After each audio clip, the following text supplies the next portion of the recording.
Our next interval is the minor seventh, and we are getting awfully close to finishing up all of our intervals.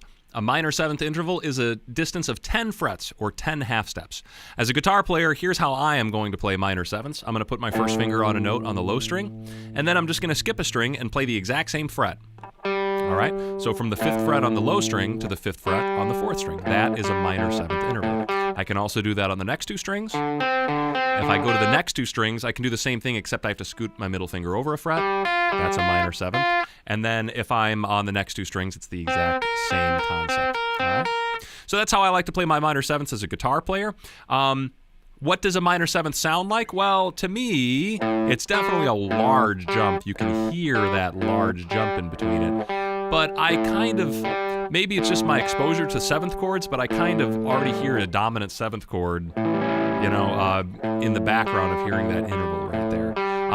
It's not a distinct sound, and like I mentioned, that these intervals at the end of this course are going to get much harder than the intervals that are closer to the root. So unfortunately, I don't have a lot of metaphors or analogies to kind of get you comfortable with this interval on its own. Here's what I can tell you, though.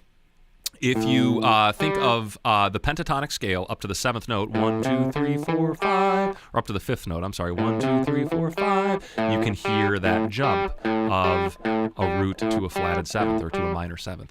Also, if you just think of the 7th note of your minor scale, 1, 2, 3, 4, 5, 6, 7, 1, 7, 1, 7, that is a flatted 7th interval as well. I think the best song example I can give you here is Can't Stop by the Red Hot Chili Peppers, which starts off, and I'm doing it in the key of A. I think they're in the key of B. But either way, that bum, bum, bum, bum, bum, bum, and that minor 7th right there is a good reference song, that Can't Stop by the Red Hot Chili Peppers.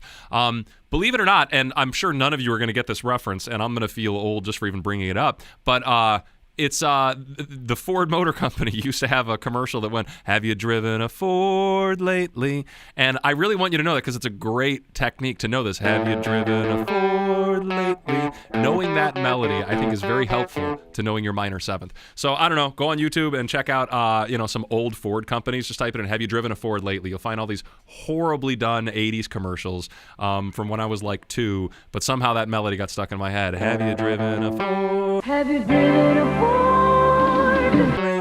And that's still one of the notes that I use. That's one of the most, for me, I honestly use the driven a Ford lately to really hear what a minor 7th feels like.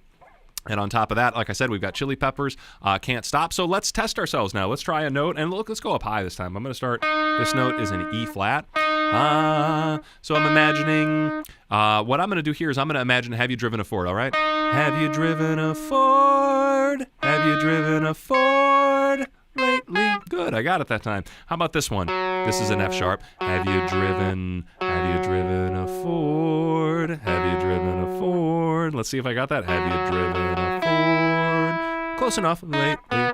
So that is it for the minor 7th. We are going to go into the major 7th, which in my opinion is going to be the hardest interval, but you only got one more after that, and it's an easy one, the octave. So just stay in there and finish up all 12, and I will see you in the next video.